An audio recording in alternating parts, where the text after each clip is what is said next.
শিক্ষার্থীবৃন্দ আসসালামু আলাইকুম।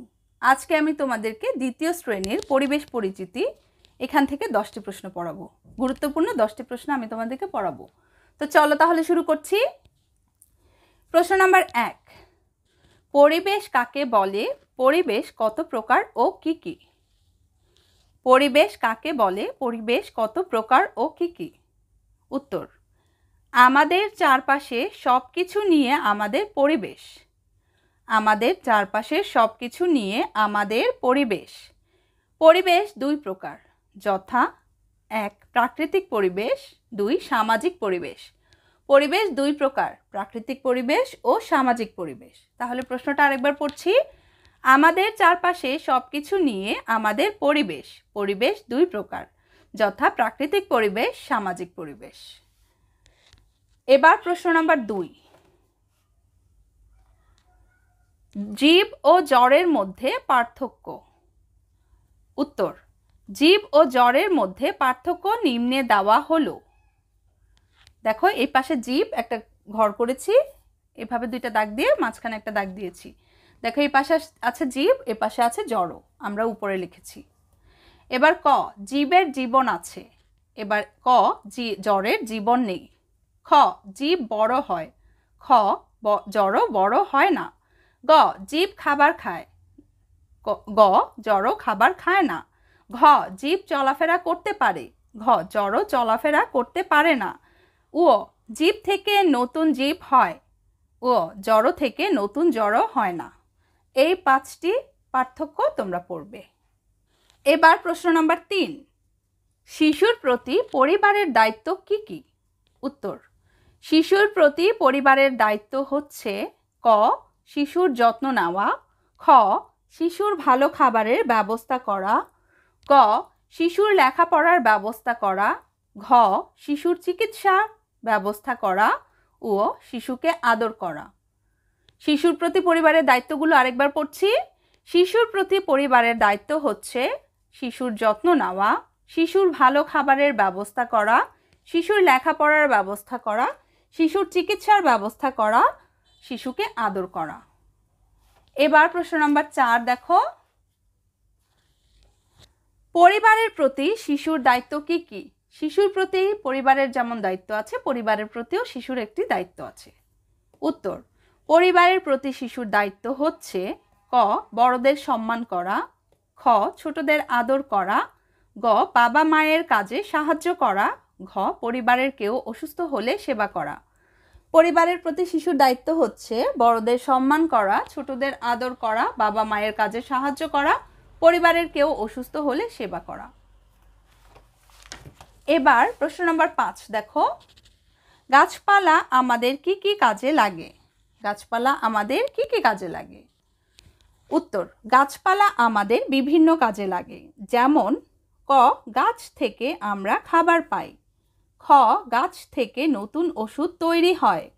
গ, গাছের কাঠ দিয়ে আসবাবপত্র ও ঘরবাড়ি তৈরি হয়। ঘ, গাছ থেকে আমরা অক্সিজেন পাই।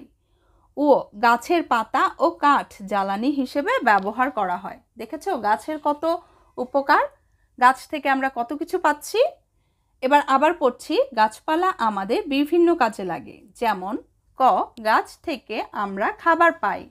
খ, গাছ থেকে নতুন ওষুধ তৈরি হয়। গ, গাছের কাঠ দিয়ে আসবাবপত্র ও ঘরবাড়ি তৈরি হয়। ঘ, গাছ থেকে আমরা অক্সিজেন পাই ও গাছের পাতা ও কাঠ জ্বালানি হিসেবে ব্যবহার করা হয়। এই প্রশ্নটাও তোমরা ভালো করে পড়বে, দেখো প্রয়োজনে স্ক্রিনশট নিয়ে নিতে পারো।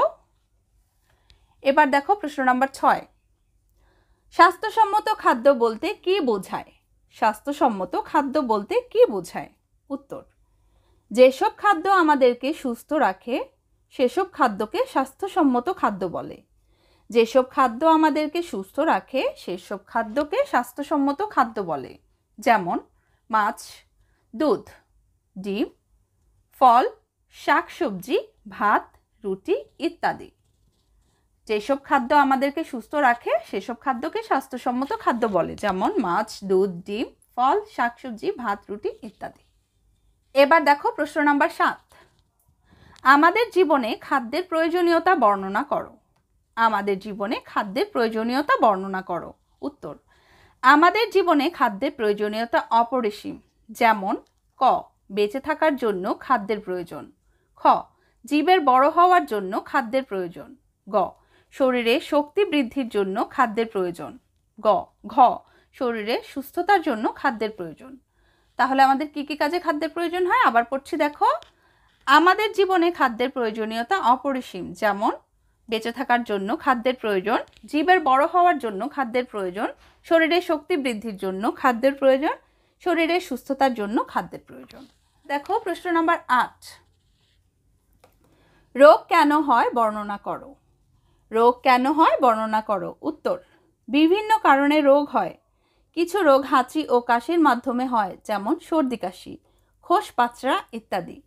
কিছু রোগ পানি ও বাতাসের মাধ্যমে ছড়ায়, যেমন সর্দি কাশি, ডায়রিয়া ইত্যাদি। দেখো, বিভিন্ন কারণে রোগ হয়। কিছু রোগ হাঁচি ও কাশির মাধ্যমে হয়, যেমন সর্দি কাশি, খোঁচ পাচড়া ইত্যাদি। কিছু রোগ পানি ও বাতাসের মাধ্যমে ছড়ায়, যেমন সর্দি কাশি, ডায়রিয়া ইত্যাদি। এবার প্রশ্ন নাম্বার 9, রোগ প্রতিরোধের উপায় বর্ণনা করো। উত্তর, রোগ প্রতিরোধের উপায়গুলো হলো ক, রোগ হওয়ার পূর্বে টিকা নিতে হবে। তোমরা টিকা নিয়েছো? খ, পরিষ্কার পরিচ্ছন্ন থাকতে হবে। গ, স্বাস্থ্যসম্মত খাবার খেতে হবে। রোগ প্রতিরোধের উপায়গুলো কি কি? রোগ হওয়ার পূর্বে টিকা নিতে হবে, পরিষ্কার পরিচ্ছন্ন থাকতে হবে, স্বাস্থ্যসম্মত খাবার খেতে হবে। সত্য কথা বলার উপকারিতা বর্ণনা করো। সত্য কথা বলার উপকারিতা বর্ণনা করো। উত্তর, সত্য কথা বলার উপকারিতা অনেক। যেমন ক, সত্য কথা বললে সবাই ভালোবাসে। খ, সত্য কথা বললে সবাই সম্মান করে। গ, সত্যবাদীকে সবাই বিশ্বাস করে। ঘ, সত্য কথা বললে আল্লাহ খুশি হয়। তার মানে আমরা যদি সত্য কথা বলি আমাদের কি কি উপকার হবে? সত্য কথা বললে সবাই ভালোবাসে, সত্য কথা বললে সবাই সম্মান করে, সত্যবাদীকে সবাই বিশ্বাস করে, সত্য কথা বললে আল্লাহ খুশি হয়। তো এই 10টি প্রশ্ন উত্তর তোমরা ভালো করে পড়বে। ভালো থাকবে। আজকে এই পর্যন্তই। আল্লাহ হাফেজ।